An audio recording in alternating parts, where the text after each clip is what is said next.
outro fator é entender country. Toda experiência esta terra. Fondation Jean Jaurès. Penser pour agir. Bonjour Robert. Bonjour. Merci beaucoup d'accepter de participer à cette nouvelle session des entretiens des héritiers de l'avenir de la Fondation Jean Jaurès. Alors Robert, tu as été maire d'une petite commune en Ardèche, le Teil. Commune de 8000 habitants. Voilà, mais je savais bien que tu réagirais comme ça. Conseiller départemental, on appelait ça conseiller général à l'époque, conseiller régional également, un petit temps, député, secrétaire d'État. Et j'allais dire, mais surtout, un fidèle de chez fidèle de Michel Rocard pendant de très très longues années. Mais avant de devenir un fidèle de Michel Rocard, tu as une longue, non pas carrière, mais investissement associatif avant de fourbir tes armes au sein du Parti socialiste unifié, le PSU, dans les années 60. Et je voudrais donc qu'on commence d'abord par ça, parce que c'est ta matrice intellectuelle et voire presque ta matrice culturelle, plus que même qu'intellectuelle. C'est une matrice qui, comme beaucoup de ta génération, part des mouvements catholiques, des mouvements estudiantins, anticolonialistes, qui va vraiment jouer un rôle extrêmement important, d'abord dans la refondation, c'est un mot à la mode, d'une famille politique, la gauche. Et donc je voudrais qu'on commence par ça. Quel est ton parcours familial, personnel, qui te conduit à cet engagement associatif et estudiantin dans ces mouvements catholiques et qui vont être au croisement de la refondation d'une partie de la gauche non communiste à la fin des années 50 et au début des années 60?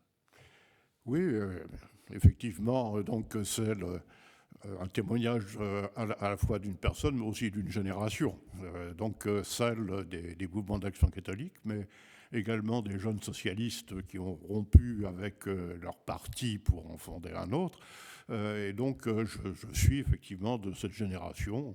Aujourd'hui encore, nous nous retrouvons d'ailleurs à une vingtaine avec quelques absents progressivement, bien sûr, mais c'est le signe effectivement d'une véritable génération. Alors, en effet, moi je suis né dans une famille qui n'était pas du tout à gauche. Mon père lisait Rivarol, ma mère était plus centriste, elle a même été en 1945 aux élections municipales sur la liste MRP, mais sans succès. Donc je me suis fait en quelque sorte moi-même, donc sur le plan politique, et notamment par le fait des mouvements d'action catholique de cette époque, dans la mesure où la CJF, donc dans ces années 50, se voulait à la fois mouvement d'église, comme on dit, mais aussi mouvement de jeunesse, ce qui va aboutir à un certain nombre de crises. Donc je suis à la jeunesse étudiante chrétienne, j'y ai... GEC, la GEC, la JAC, la JOC. Absolument, donc en relation étroite, notamment avec la JAC, donc qui avait des options analogues à celles de la GEC. Et j'y suis au départ parce que j'ai été formé par le biais de ma famille, bien sûr, dans le monde catholique. J'étais dans l'enseignement privé, donc chez les oratoriens, et j'y ai pris des responsabilités pour la GEC, notamment dans la responsabilité des établissements d'enseignement privé de la région parisienne. Et c'est là qu'en terminale, j'ai rencontré, parce que bien sûr la Fédération de Paris permettait les rencontres, j'ai rencontré des responsables du secteur public. Michel de la Fournière, par exemple, et quelques autres. Bon, il jouera un rôle extrêmement important. Absolument. Et donc nous sommes pris d'amitié et ils m'ont appris qu'il y avait en effet des catholiques de gauche. Bon, je me suis abonné à la quinzaine, donc j'ai lu la lettre de Jacques Chattagnier. Et de cette manière, à partir de la terminale, j'ai commencé à ouvrir les yeux en quelque sorte. Bon. Ensuite, je suis passé dans les classes préparatoires à Louis-le-Grand, et là, disons, j'ai rencontré des partenaires bon, et en particulier des communistes qui étaient à l'intérieur de cette prépa très actifs. Et nous avons ensemble fondé l'Association générale des étudiants de préparation littéraire. Bon. Et de cette manière, donc, nous sommes entrés à l'UNEF. Et à l'UNEF, j'y ai pris progressivement des responsabilités en devenant vice-président de ce qu'on appelait l'outre-mer à ce moment-là, c'est-à-dire des secteurs colonisés. Bon. Oui. Et j'y ai... D'où ton investissement par la suite, dès maintenant et par la suite, dans les luttes anticoloniales qui vont quand même sceller la culture de toute une génération à gauche, quoi. Oui, tout à fait. Donc, je suis vice-président Outre-mer en 1955, bon, c'est-à-dire dans les débuts, effectivement, de ce qui allait être la guerre d'Algérie. J'y ai eu un rôle actif. Bon, je fais reconnaître l'Union générale des étudiants musulmans d'Algérie, l'UGMA. Je vais à Tunis, je vais à Rabat. Bon, il y a un ensemble d'éléments qui font que, à ce moment-là, je m'oriente, disons, vers ce qui est, avec la perspective d'indépendance, disons, la défense d'un certain nombre de valeurs, bon, qui vont être celles de toute une génération. Et c'est vrai que je partage avec donc François Borella, Michel de la Fournière, enfin Jacques Delpy, Daniel Frachon, enfin toute cette génération, donc la lutte pour une solution du problème algérien d'abord. C'est le sens d'une conférence étudiante que nous établissons donc avec Jacques Julliard et quelques autres que nous établissons en 1956. Bon. Ce sera d'ailleurs, bien sûr, disons, un échec dans la mesure où il n'y a pas de solution des problèmes algériens, mais c'est aussi la mise en évidence précisément qu'il n'y avait plus que la lutte du peuple algérien pour pouvoir trouver une solution. Et donc nous avons de cette manière créé une orientation qui s'est transférée au mouvement de jeunesse, et notamment au mouvement d'Action catholique. Et il se trouve qu'en 1956, j'ai pris la responsabilité des étudiants de la GEC dans une période où, bien sûr, les structures officielles de l'Église étaient, disons, le pied sur le frein par rapport à tout ce qui pouvait... Voire les deux pieds sur le frein. Absolument. Bon. Et c'est donc là où se fait la rupture avec les structures. Absolument. Ça va être la démission des secrétariats nationaux de la GEC et de la JECF, donc en 1957. Personnellement, ça me touche évidemment, y compris sur l'aspect matériel, dans la mesure où, étant éloigné de ma famille, qui d'ailleurs n'existe plus comme famille, mes parents sont divorcés, bon, j'étais permanent à la GEC, donc c'était ma seule manière de vivre, disons, et donc bien évidemment, c'est une rupture pour moi qui a vraiment des conséquences personnelles importantes, mais nous pensons effectivement qu'il faut poursuivre les orientations qui sont les nôtres, mais que nous ne pouvons pas les faire dans les structures qui dépendent de l'Église. Bon. C'est de cette manière que nous fondons un cercle culturel de la jeunesse étudiante, dont je suis le président, et qu'on va continuer à développer des actions, des initiatives, y compris d'ailleurs dans un cadre différent, qui est celui du service militaire, oui. Puisque avec le contingent, on va continuer à développer des actions. Et c'est cette génération UNEF qui va être... pour moi, le creuset d'un engagement politique, bien sûr. C'est ce qui va constituer ta famille politique, en fait. Absolument. Alors justement, j'utilise le terme politique parce que, évidemment, que c'est une action en réalité éminemment politique, que celle que tu mènes avec beaucoup d'autres, et pour autant, elle ne conduit pas à un engagement partisan. C'est une époque où, comment dirais-je, l'inventivité partisane est assez élevée. C'est l'UGS, c'est le PSA, par la suite, qui devient par la suite le PSU dans les années 1960. C'est le retour du général de Gaulle quand même. Donc c'est une période bouillonnante. Comment politiquement, toi, tu te situes là-dedans? Est-ce que, parce que tu fais référence à tes camarades communistes? Il faut bien voir que à cette période, avec un certain recul, on s'aperçoit effectivement du développement de toute une série de formes d'organisation. Mais ce que nous vivons, nous, sont des éclatements. C'est-à-dire des dispersions autour d'éléments qui sont à la fois politiques et culturels, d'ailleurs. Enfin, quand on voit, par exemple, un mouvement comme le MLP, par exemple, il a ce double caractère.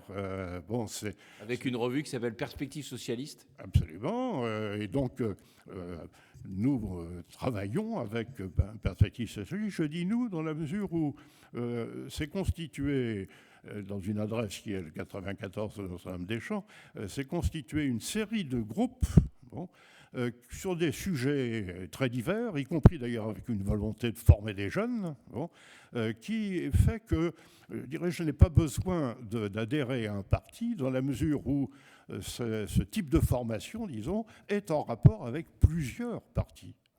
Et je pense effectivement qu'à cette période, nous pensons politique, sans penser que la politique aboutit nécessairement à un parti.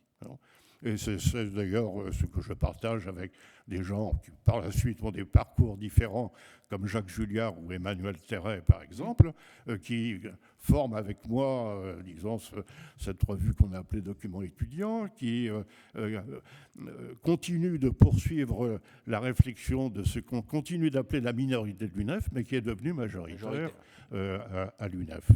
Donc cet ensemble fait qu'on n'a absolument pas besoin d'adhérer à un parti. Et alors qu'est-ce qui fait que toi, Robert Chapuis, à un moment donné, au milieu des années 60, tu décides de passer le pas, en quelque sorte, et d'adhérer à un parti politique qui n'est pas le parti le plus important numériquement, qui est le PSU en 1964. Oui. Qu'est-ce qui fait justement que tu passes de cette non-nécessité au fait de passer la porte, quoi? C'est un peu particulier parce que moi je suis donc dans les clubs. Je participe aussi au club Jean Moulin, j'ai un certain nombre de responsabilités diverses. On a fondé un centre d'études pour la démocratie. Le CED. Nous sommes à Vichy au colloque de 1964. Et à ce moment-là, le PSU, disons, éclate dans tous les sens. Beaucoup de gens le quittent pour retourner à la SFIO, puisque la guerre d'Algérie est conclue, on est dans un contexte tout à fait différent avec la Ve République, et donc beaucoup quittent le PSU. Et c'est à ce moment-là que Michel Rocard, que je connais depuis les luttes anticolonialistes depuis 1955, me dit, mais pourquoi est-ce que tu n'adhères pas au PSU, puisque voilà, les orientations qui sont les nôtres, ce sont les tiennes, donc tu devrais adhérer au PSU. Et je ne dirais pas que j'ai adhéré au PSU pour lui faire plaisir, parce que ça ne me paraissait pas d'une nécessité absolue, mais je soutenais Michel Rocard dès ce moment-là, et j'ai donc adhéré au PSU. Mais j'y apparaissais comme extérieur. Lorsqu'en 1967, j'ai été candidat aux législatives dans le 14e arrondissement, j'étais présenté comme un candidat d'ouverture, c'est-à-dire les anciens de l'UNEF, enfin l'ensemble de ces éléments. Nous étions deux, il y avait Bernard Schreiner dans les Yvelines et moi, qui étions des candidats d'ouverture.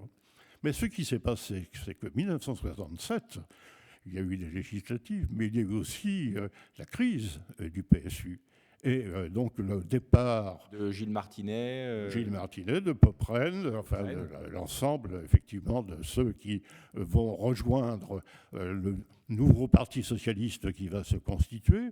Et donc Michel Rocard va devenir secrétaire national. Arrêtons-nous un instant justement sur cette crise de 1967 où c'est d'abord le départ de Jean Popren et puis un petit peu après celui de Gilles Martinet. Oui. Il a joué un rôle extrêmement important, on y reviendra. Nettement après. Sur quoi se fonde cette crise justement? Parce que ça paraît aujourd'hui un peu abscon ou méconnu en tous les cas.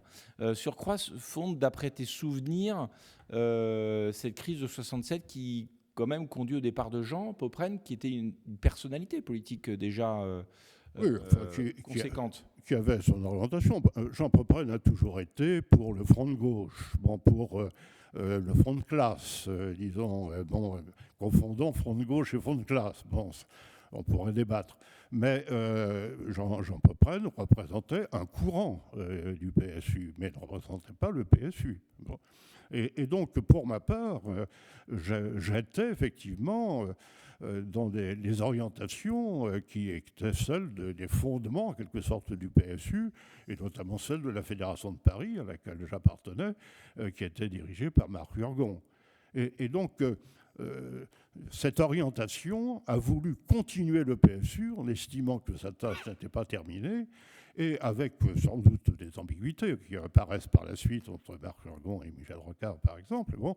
Mais l'idée était effectivement que le PSU n'a pas fini sa tâche. Bon. Et qu'il est important qu'il y ait une orientation de ce type qui se maintienne. Et donc, nous avons voulu continuer donc le PSU au-delà de la rupture. Et d'ailleurs, Édouard Depreux, qui était le secrétaire national à ce moment-là, a encouragé cette orientation. Ancien de la SFIO, parlementaire, etc. Grande figure de la gauche. Et d'autres parlementaires, Tanguy Prigent, autres bien sûr, partageaient également cette orientation. Donc il y avait la volonté de poursuivre le PSU et de ne pas se mélanger avec ce qui était encore pour nous l'orientation molletiste, même si d'autres éléments commençaient à apparaître. Donc, je dirais que la crise de 1967 a été vécue comme celle d'une affirmation plus claire du PSU. Et je suis entré au Bureau national à ce moment-là, donc à la demande de Michel Rocard, pour m'occuper de ce qui était par ailleurs mon métier, c'est-à-dire des problèmes d'enseignement, de la jeunesse, des étudiants, etc. 1967.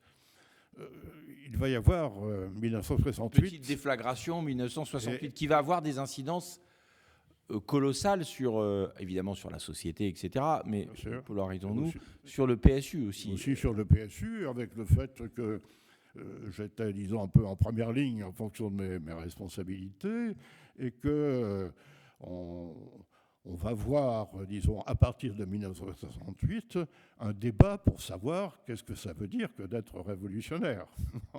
C'est-à-dire, est-ce qu'il faut faire un parti révolutionnaire ou est-ce qu'on est révolutionnaire dans les objectifs, disons, mais avec des moyens qui peuvent être évidemment liés à la nature de la société dans laquelle on se trouve. Bon. Et le parti lui-même, disons, est un creuset dans lequel les idées révolutionnaires doivent rester majeures, bon, mais il sera nécessairement réformiste dans la pratique. Dans la pratique et dans l'exercice concret des responsabilités. Et donc, c'est vrai que moi, je vais être un petit peu avec Michel, donc dans ce courant qui affirme la nécessité de la révolution comme objectif, mais avec le choix donc réformiste contre les courants gauchistes qui prolifèrent, disons, à cette époque, y compris à l'intérieur du PSU.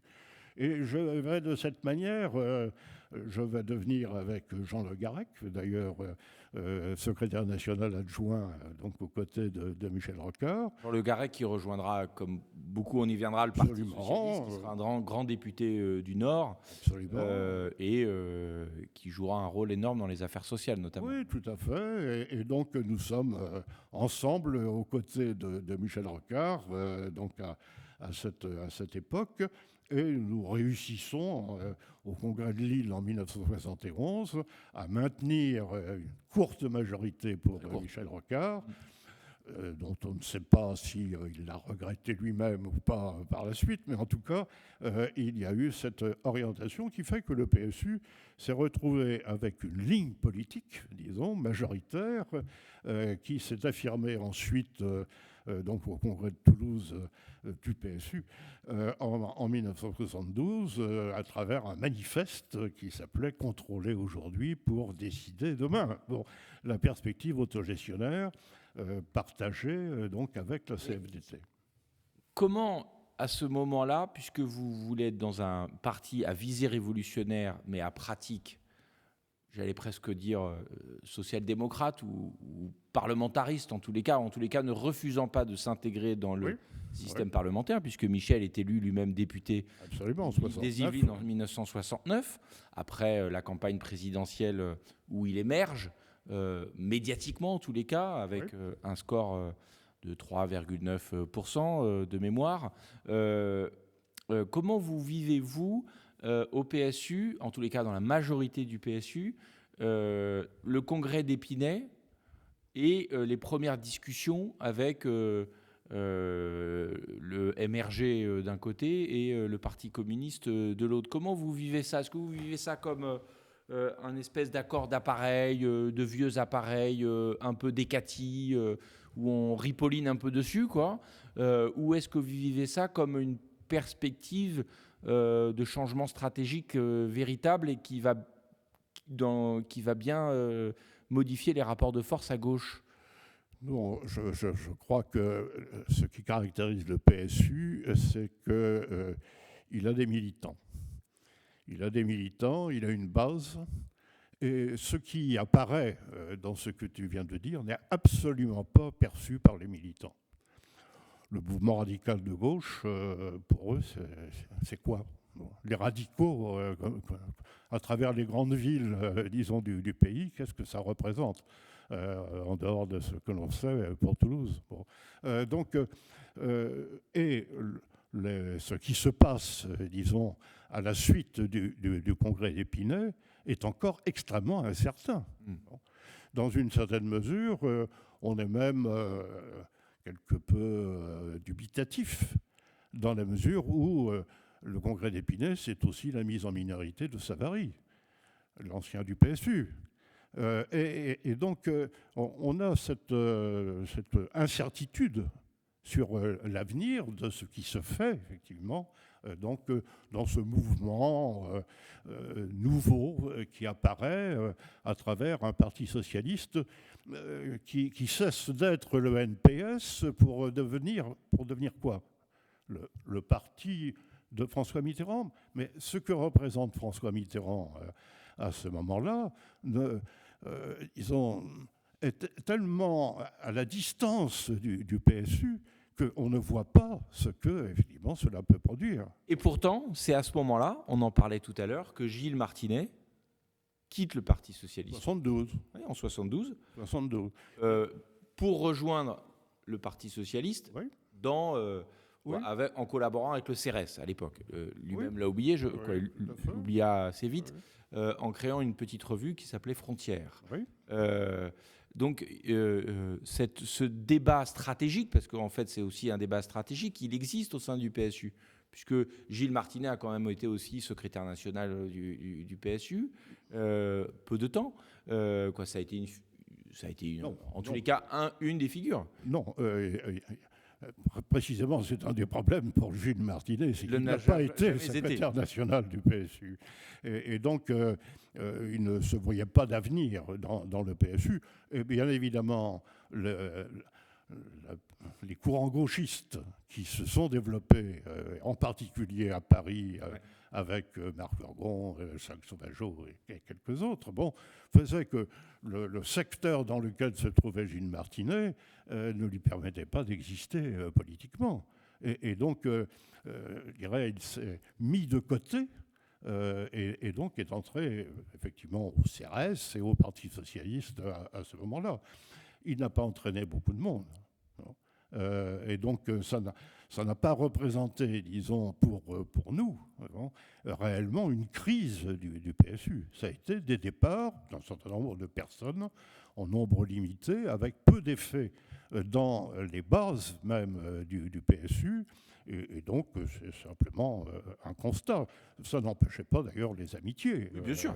Donc, nous continuions Et vous vous retrouverez à se retrouver. quelques temps plus tard. Oui, bien sûr. Il y aura un amendement, effectivement, qui nous permettra Reconstituer la point ligne d'appui. en quelque Et sorte. qui lui permettra aussi de se retrouver avec les anciens du PSU. Alors justement, venons-en à cette, ce que le temps file, venons-en à ce moment particulier, 73-74, où d'abord il y a les élections législatives, Absolument. où Michel Rocard est battu, Oui. et où, à l'issue de la campagne présidentielle de 1974, où le PSU appelle à soutenir François Mitterrand, je passe vite, et malheureusement, se déroulent ces assises du socialisme, Oui. en amont desquelles se déroule le congrès du PSU. Oui. À peu près dans la même Nous avons un période, conseil national. Conseil national du PSU, et au cours duquel tu es mis en minorité, puisque à l'époque, tu es devenu le secrétaire national du Oui, je PSU. crois Est-ce qu'il qu'on peut faut- revenir sur toute cette... Il faut rappeler Enchevêtrement. cette période donc, de ce qui a succédé à une affirmation plus forte du PSU quant à sa ligne politique. J'évoquais le manifeste du Congrès de Toulouse en 1972. Bon, c'est une époque également où les courants gauchistes choisissent, disons, une autre orientation. Nous les aidons un peu d'ailleurs à choisir cette orientation par quelques mesures. Et donc, 1972, le PSU est plein d'espoir. Bon.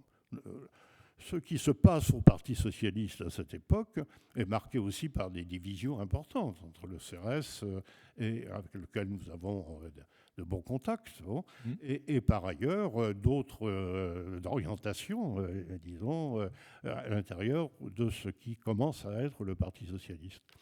Lorsque arrivent les élections législatives de 1973, bon, nous sommes pleins de confiance.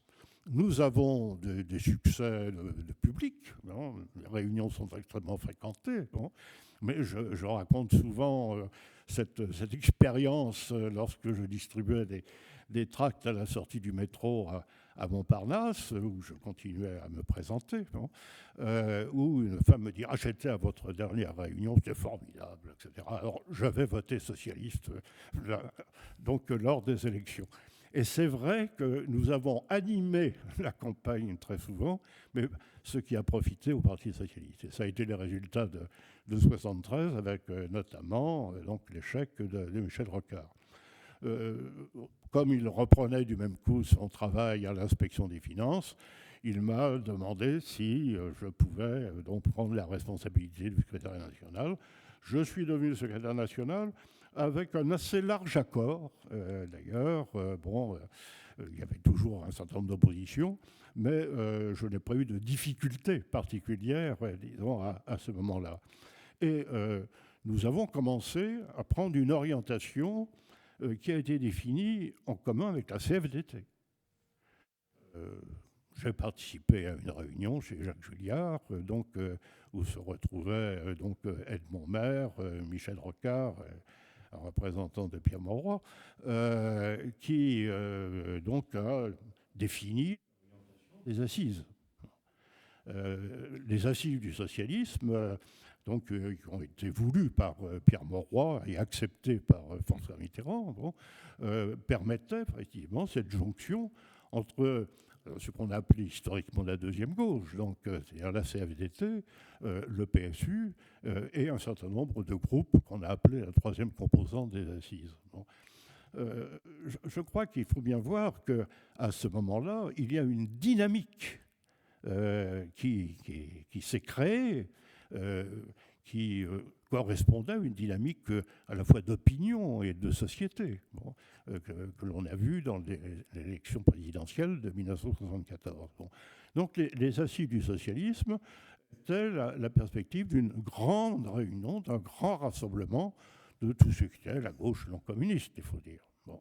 Et donc, nous avons participé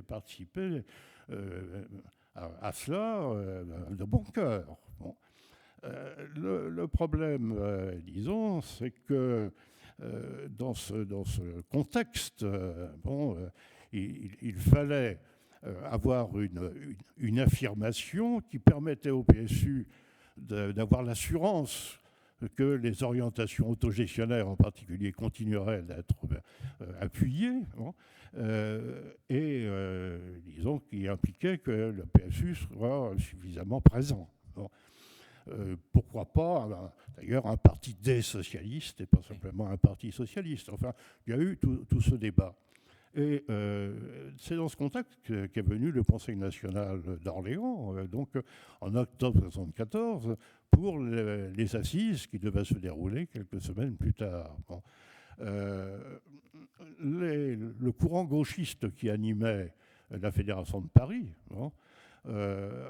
a pensé effectivement qu'il fallait donner un coup d'arrêt. Bon. Et je passe sur la manière dont les choses se sont faites. Nous avons été mis en minorité, non pas sur les orientations, mais sur un problème de procédure. C'est-à-dire que c'est la bonne tactique, disons. On demandait que le Bureau national démissionne d'abord pour ensuite, effectivement, qu'il y ait le débat politique. Nous avions refusé et nous avons été mis en minorité à ce moment-là.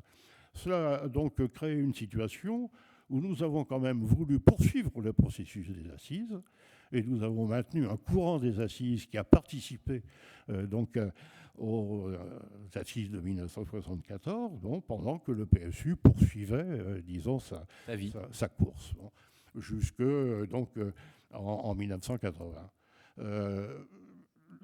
À ce moment-là, disons, se pose le problème de notre représentation à l'intérieur du Parti socialiste, et je vais négocier avec François Mitterrand notre représentation au comité directeur.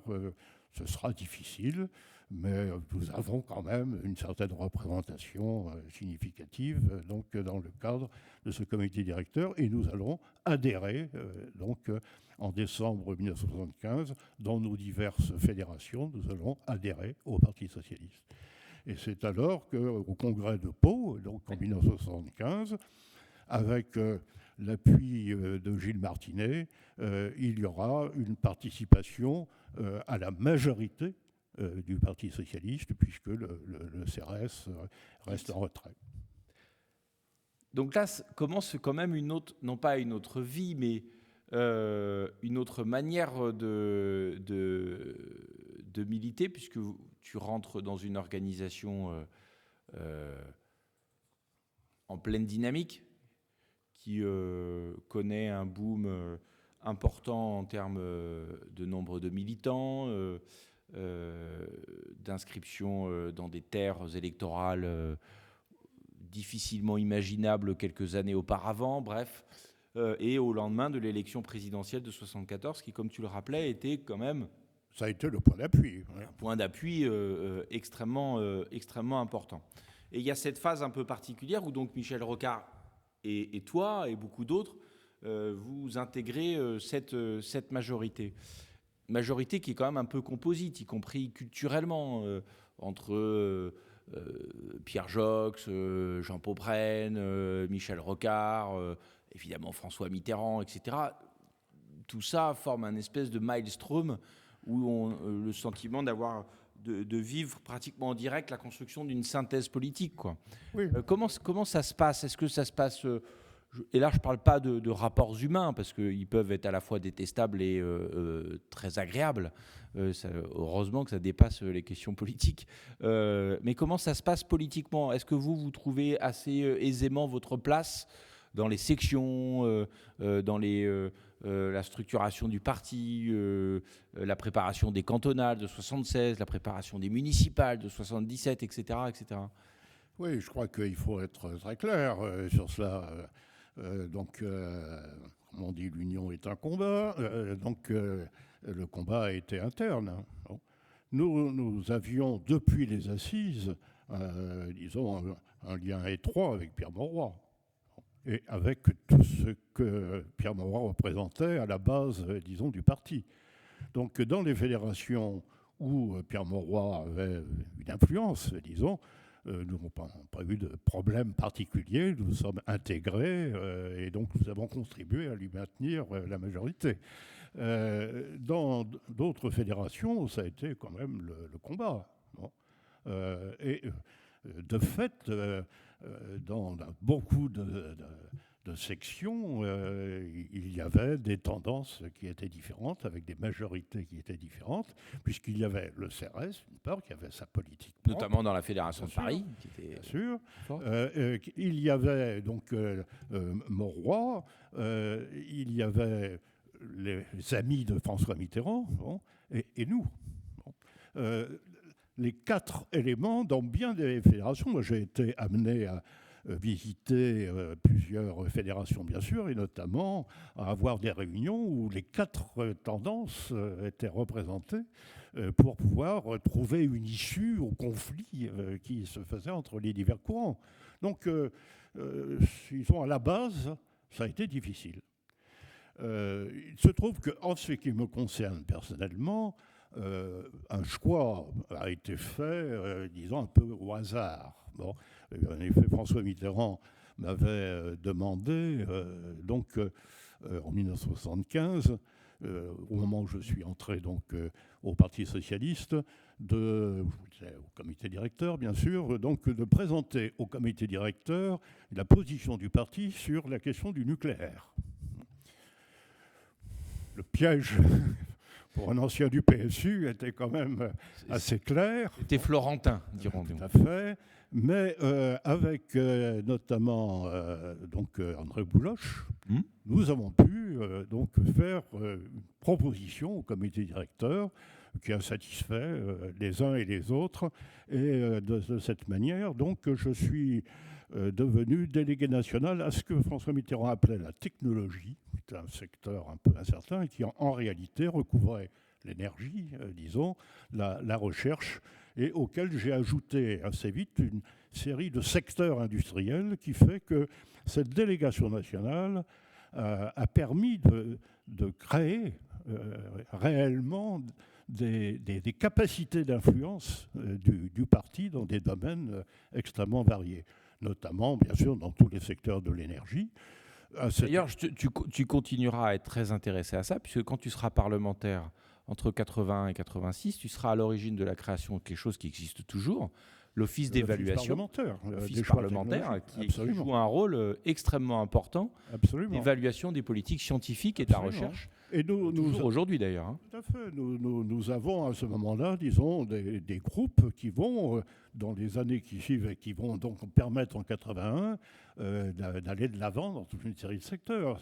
Ça a été le cas de Jacques Dondou dans le secteur des télécommunications. C'était le cas de Floch Prigent et de bien d'autres, disons, qui ensuite joueront un rôle important dans la mise en œuvre. Ce sera Pierre Papon qui sera directeur général du CNRS. Enfin bon, cette délégation nationale est regardée par François Mitterrand avec intérêt, bien sûr, parce que c'est une marque du monde, avec un peu de surprise également, parce que pour lui, c'est de la politique, mais enfin, bon, c'est des compétences, quoi, avant tout. Bon, et donc, il se demande finalement si c'est pour avoir une influence à l'intérieur du parti ou si c'est pour faire en sorte que le parti ait une influence. Bon, ce qui est mon cas.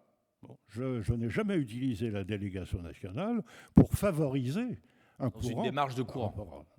Et donc, de cette manière, on va préparer 78, bon, les élections législatives. Alors justement, les élections législatives de 78, pour toi, marquent un tournant, puisque tu quittes Paris en 78. Oui, tout à fait. Alors comment ça se passe ? Oui. Alors, parce que c'est quand même quelque chose, quand on regarde ça avec un peu de recul, oui. Cette période, on est quand même frappé par la capacité du parti, soit à envoyer des cadres dans des terres de conquête, soit par la capacité des militantes et des militants de l'époque à accepter, plus ou moins, évidemment, ça ne s'est pas toujours passé de manière rose, sans mauvais jeu de mots, a accepté l'arrivée de cadres nationaux pour participer à des élections. Et je ne suis pas persuadé que ce soit encore tout à fait le cas. Oui, je crois que tu mets en évidence effectivement un envoi par le parti. La réalité à cette époque est un peu différente. Bon, il faut bien voir qu'il y a des influences des personnes qui sont beaucoup plus déterminantes que l'influence du parti en tant que tel. Ce qui va se passer pour 78, qui est évidemment plein d'espérance, vu ce qui se passe en 74, le développement en 76 avec les départementales, en 77 avec les municipales, d'une affirmation de plus en plus forte, disons, de la gauche, et en particulier du Parti socialiste. Tout le monde est plein d'espoir pour 78. À ce moment-là, en ce qui me concerne, j'ai toujours été fidèle à une circonscription à Paris, qui était celle du 14e arrondissement, les 3e, Montparnasse, Montrouge, Montsouris. J'y étais candidat en 67, j'y étais candidat en 68, avec des résultats qui étaient relativement honorables. J'y étais candidat en 73. Lorsque se présentait 78, le 14e arrondissement était, disons, un enjeu entre le CRS et quelques autres, disons, tel que je ne voyais pas ma candidature acceptée, même peut-être acceptée par la section du 14e, mais en tout cas pas par la Fédération de Paris. Et donc j'étais disponible. J'étais disponible et donc à partir de ce moment-là, divers départements m'ont sollicité. À travers des sections, et je n'étais pas le seul à être sollicité ainsi par... j'ai rencontré d'autres responsables du Parti socialiste, parfois, qui étaient sollicités dans les mêmes départements, mais par des personnes différentes. Bon, j'ai rencontré Charles Hernu, j'ai rencontré plusieurs départements. J'ai été donc demandé dans les Deux-Sèvres, j'ai été demandé dans les Hautes-Alpes, dans des secteurs où, en particulier, des anciens du PSU souhaitaient avoir un représentant qui un peu soit de leur orientation. À un certain moment, à Paris, j'ai reçu une délégation d'Ardéchois que j'avais rencontrée disons quelques mois auparavant, avec André Léniel d'ailleurs, dans une fête de la Rose, où nous avions parlé de l'implantation à Cruas des centrales nucléaires. Et donc, j'avais été en Ardèche à ce moment-là, sinon je ne connaissais pas particulièrement ce département. Hein. Et donc, j'ai reçu une délégation donc d'anciens du PSU qui m'ont dit, voilà, on représente quand même, on a adhéré à une centaine, la Fédération d'Ardèche, on représente quelque chose d'assez important. Il y a d'autres amis également. Est-ce que tu accepterais d'être candidat en Ardèche ? Il y a d'autres candidats, mais enfin, est-ce que tu accepterais de présenter ta candidature ? Bon, je suis allé voir sur place. J'y ai vu le premier secrétaire qui était un ami de Pierre Mauroy. Et finalement, j'ai dit pourquoi pas. Bon, et à partir de 1976, j'ai fait le voyage vers Privas. Bon. C'était sympathique. Bon. Il y avait des tas de gens très sympathiques. Bon. Et donc, j'ai poursuivi. J'en ai parlé avec François Mitterrand. En disant, voilà, on me demande, il m'a dit, oui, pourquoi pas, en effet, le député actuel, Cornet, oui. J'étais avec lui chez les maristes, c'est quelqu'un, il ne doit pas s'y le battre. Donc, j'ai eu le feu vert sans difficulté de ce côté. Ensuite, il y a eu le débat en Ardèche, qui n'a pas été totalement simple, mais je me suis activé, les militants également. J'ai été désigné en 1978 pour être candidat sur la circonscription de Privas. Oui. J'ai fait mon travail. J'ai eu 2% de moins que le communiste. Et donc, J'ai tu t'es désisté pour le... Bien sûr, je me suis désisté pour le communiste qui a été battu de 2% à son tour, mais par la droite. Et donc, j'ai poursuivi ma tâche, mais j'ai continué surtout à travailler sur le plan comme délégué national sur tous ces groupes que j'évoquais tout à l'heure. Et est arrivé donc 1981, et il faut dire qu'en 1980, je m'apprêtais plutôt à prendre du recul par rapport à l'Ardèche. Bon. Et est arrivée l'élection présidentielle dans des conditions qui étaient quand même incertaines au départ. Bon. Après, notamment, donc 78, et les résultats qui avaient été établis. Et 1981, bon.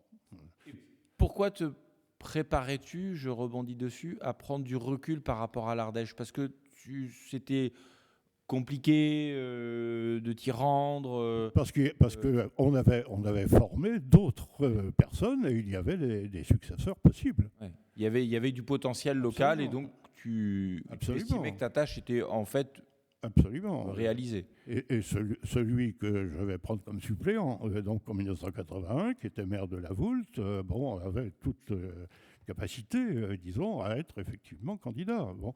Donc, alors, avec le fait que c'est toujours compliqué, parce que c'est beaucoup plus difficile d'avoir, disons, un candidat local dans un certain nombre de départements, dans la mesure où beaucoup de candidats locaux s'estiment aussi légitimes que d'autres pour pouvoir être candidats. Et très souvent, précisément, c'est l'appel à quelqu'un d'extérieur qui permet effectivement d'assurer les équilibres nécessaires. La paix des braves, en quelque sorte. Et c'est d'ailleurs ce qui s'était un peu passé, quoi.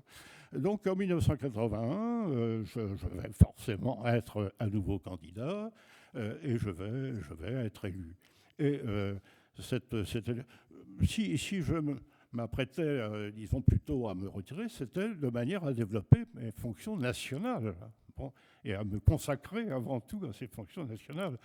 Fonctions nationales qui avaient évolué, puisque après le congrès de 1979, donc j'étais à la direction nationale donc il y avait du travail à faire à ce niveau-là, auquel je me consacrais d'ailleurs fortement.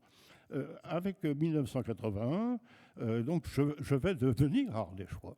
Bon, c'est à ce moment-là que je suis pleinement ardéchois et avec les amis, nous allons regarder la situation en 1983. Bon, nous voyons qu'à Privas, il y a quelqu'un qui a été élu conseiller général en 80 qui peut être candidat, que le maire de La Voulte peut évidemment être candidat à La Voulte, mais qu'il y a un lieu où il n'y a pas de candidat sûr et où les communistes sont très forts, disons, et ont toujours été donc les représentants de la gauche, c'est le Teil. Bon, et donc on décide que le député va donc prendre position donc sur le Teil.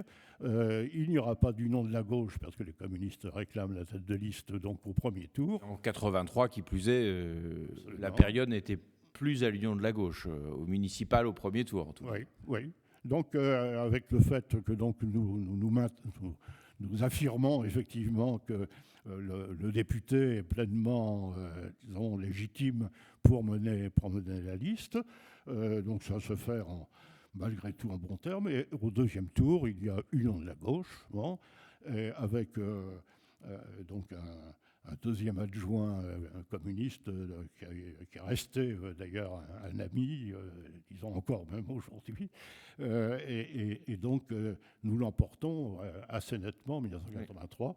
Et je suis donc maire du Teil, je suis ardéchois. Et là, tu es pleinement ardéchois, député, maire. Ardéchois, absolument. Tu seras conseiller départemental, général aussi. Oui, enfin, j'ai un itinéraire bizarre, disons, par le fait que j'ai toujours fonctionné à l'envers. Bon, donc j'ai été d'abord député et ensuite donc maire, ensuite conseiller général, etc. Enfin, ce qui est le chemin habituellement inverse. Bon.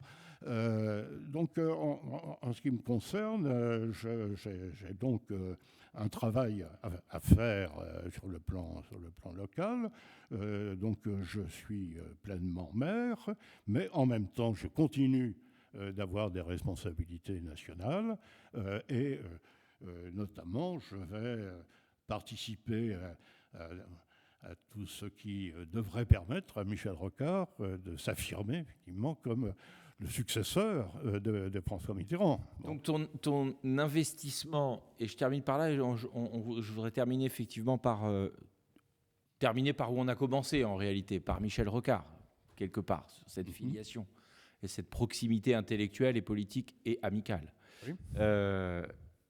Ton investissement ardéchois, qui est dense quand même, député, maire, puis conseiller départemental, conseiller régional, etc. Ouais. Ce sont quand même des mandats, quand on les exerce, qui prennent du temps, etc. L'Ardèche est un très très joli département, mais le moins qu'on puisse dire, c'est que c'est pas le plus facile d'accès quand on est de Paris. C'est pas forcément toujours aussi simple que cela.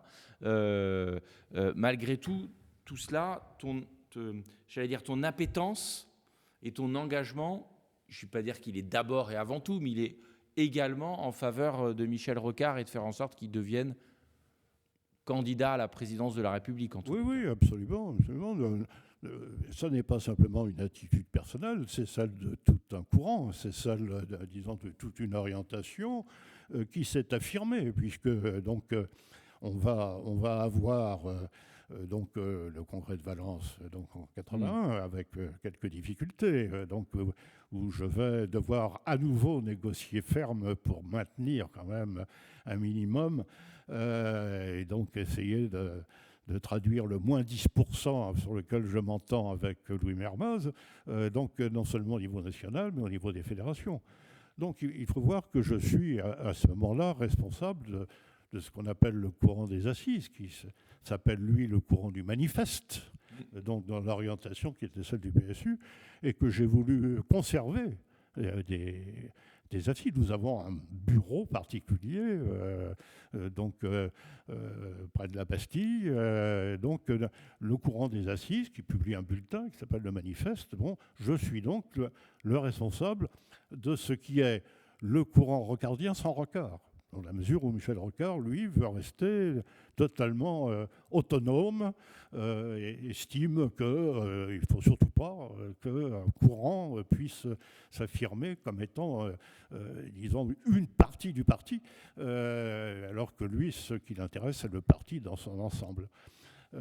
Donc, nous allons avoir ce développement qui va se faire. Avec le paradoxe d'ailleurs que le congrès de Nantes en 1977 va se fonder sur le débat sur les deux cultures, où Michel Rocard apparaît effectivement comme celui l'incarnation de culture, qui fait la différence avec François Mitterrand précisément sur la culture, mais aussi sur l'orientation politique. Et donc on a eu à partir de ce moment-là ce paradoxe d'être la base de Michel Rocard, avec un leader qui a sa propre organisation, en quelque sorte, des amis de Michel Rocard. Tout cela va, après 1981, se réunir dans une certaine mesure dans ce qui va apparaître ensuite à travers ce qu'on appelle le courant C, oui. Donc qui représentera quand même à peu près 25% du parti à ce moment-là. Et donc, je suis l'animateur de cet ensemble dans la perspective de faire en sorte que l'élection suivante donc voit la candidature de Michel Rocard, puisque en 1980, il n'a pas pu être candidat et qu'en 1981, donc François Mitterrand a été élu. Donc nous avons la perspective que 1988 soit... disons, la bonne échéance. Bon, on sait donc ce qui s'est produit à ce moment-là, mais donc c'est l'engagement qui a été le mien, et j'ai toujours tenu, disons, à la fois mon travail ardéchois qui m'a valu d'être réélu en 86 et réélu en 1988. Bon. Comme député et comme maire du Teil, tu seras réélu en 89 jusqu'en 2001. Jusqu'en 2001 où tu seras... Voilà. J'ai fait 18 ans de mandat au Teil. J'étais totalement ardéchois et perçu comme ardéchois. Dans ces cas-là, on vous trouve toujours une tombe quelque part pour vous donner une généalogie. Donc j'ai fait tout ce travail. Je l'ai fait ensuite à partir de 1998 comme conseiller général. Je représentais l'Ardèche, donc notamment au niveau de l'Assemblée des départements de France, de l'ADF, et j'y ai joué, alors que c'était la droite qui était dominante, j'y ai joué un certain rôle en représentant la gauche, en quelque sorte, donc à l'intérieur de l'ADF. Donc j'avais ce travail de terrain, mais j'avais aussi le travail sur politique nationale d'animation d'un courant. Absolument. Et donc nous avons... En dépit de Michel Rocard, presque, dirais-je. Oui, j'ai toujours dit effectivement que j'étais plus rocardien que Michel Rocard lui-même, hein. Bon, dans la mesure où je partageais effectivement ses orientations, que lui-même a fait peut-être quelques erreurs tactiques ou certains diraient stratégiques, mais enfin, si j'ai intitulé le livre, j'ai consacré un peu à mon itinéraire, si Rocard avait su, c'est précisément ce constat, si Rocard avait su prendre le pouvoir, les choses auraient été changées. Parce que pour moi, ce n'était pas simplement le fait d'avoir Michel Rocard plutôt François Mitterrand, c'était le sentiment effectivement que l'avenir d'un certain type de socialisme, ce que nous appelions le socialisme révolutionnaire, et l'avenir de la gauche était lié à l'orientation que représentait Michel Rocard, dont nous pensions effectivement qu'elle était destinée à être majoritaire. La CFDT, parce que c'était le point d'appui principal, la CFDT est devenue majoritaire, oui. Y compris par rapport à la CGT. On sent bien effectivement qu'il y avait un courant. Et ce courant, à mon sens, a été freiné. Et c'est vrai qu'à partir de 1988, on va entrer dans une période paradoxale où Michel Rocard va être Premier ministre et engager un certain nombre d'actions significatives d'une autre orientation, mais avec un état de la société difficile, bien sûr, avec un rapport avec le président qui était difficile également, qui va aboutir à son départ en 1991. Et j'ai suivi cette action d'abord de l'extérieur, disons, puis ensuite de l'intérieur, en tant que secrétaire d'État, chargé de l'enseignement technique, auprès de Lionel Jospin. En sachant qu'au départ, lorsque Michel Rocard était devenu Premier ministre en 1988, il avait souhaité que je prenne la responsabilité du monde universitaire. Mais Lionel Jospin pensait que Claude Allègre, à ce moment-là, pouvait être son conseiller spécial dans ce domaine. Et donc, je suis resté à ses côtés, mais non plus pour l'enseignement supérieur, mais pour l'enseignement technique. Ce qui est un enjeu très lourd, par ailleurs. Absolument, nous avons fait du travail. Qui correspond d'ailleurs pratiquement à tout ton engagement de toute une Absolument. vie. C'est presque l'aboutissement. En tous les cas, il y avait une certaine logique. Tout à fait, tout à fait. Donc, par rapport à ta délégation nationale. Tout à fait. Lorsque, en 1975, François Mitterrand me confiait la délégation nationale à la technologie, en quelque sorte, il préludait à cet investissement dans l'enseignement technique. Et j'ai fait, disons, le travail que j'estimais effectivement nécessaire. Et je pense qu'on a pu faire évoluer positivement toute une série d'éléments, toute une série de dossiers. Mais évidemment, 1991, ça a été le coup d'arrêt pour nous, la difficulté de prévoir l'avenir. Et 1993, on sait... bien sûr, j'ai été battu en tant que député sur l'Ardèche, je m'étais représenté. J'avais été remplacé par mon suppléant durant la période. Je l'avais laissé jusqu'en 1993, mais en 1993, j'ai fait 47% des voix, ce qui n'était pas trop mal. Un bon score à l'époque. À ce moment-là, mais pas suffisant pour rester député. Et on sait bien sûr que là, une orientation nouvelle va se prendre. Ça va être des moments difficiles, parce qu'en 1994, donc, je constate que nous vivons dans une situation politique tout à fait différente. Je vais prendre du recul par rapport à la majorité du Parti socialiste. Je vais me retrouver aux côtés de Vincent Peillon et de quelques autres, donc dans une motion qui sera minoritaire de Liévin. Oui. Mais du même coup, je n'ai pas souhaité être au comité directeur. Je m'écarte donc et je suis à ce moment-là plus ardéchois que jamais.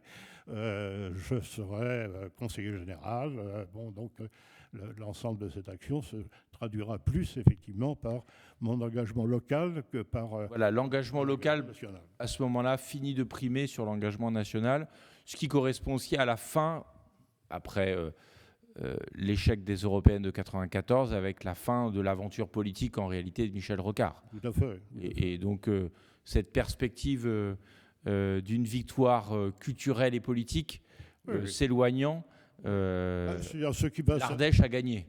Oui, enfin, avec le fait que ce qui va s'ajouter, bien sûr, c'est que en 1996, donc on va préparer les législatives de 1997. Je pense me présenter à nouveau, mais j'ai un assistant parlementaire qui estime que son tour est venu.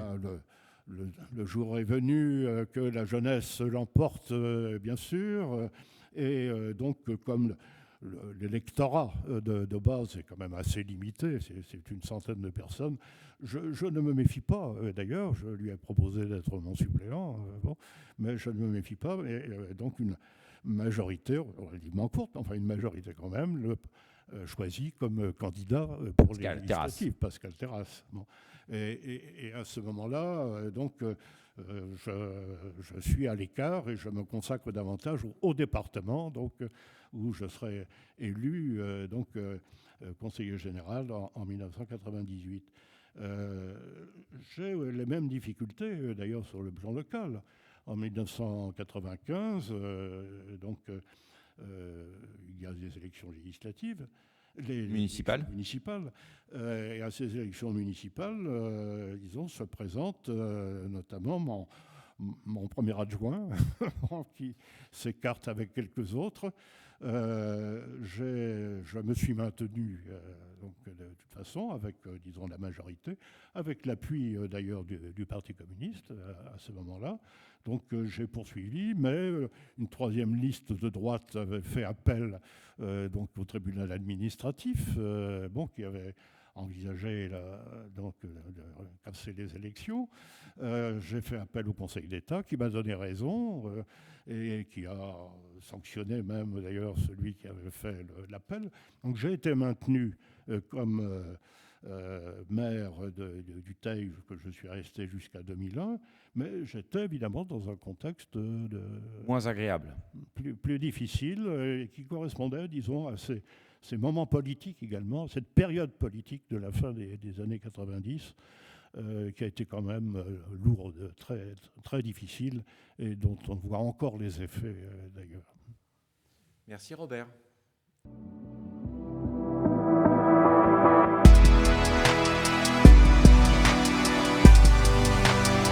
Fondation Jean Jaurès. Pensez pour agir.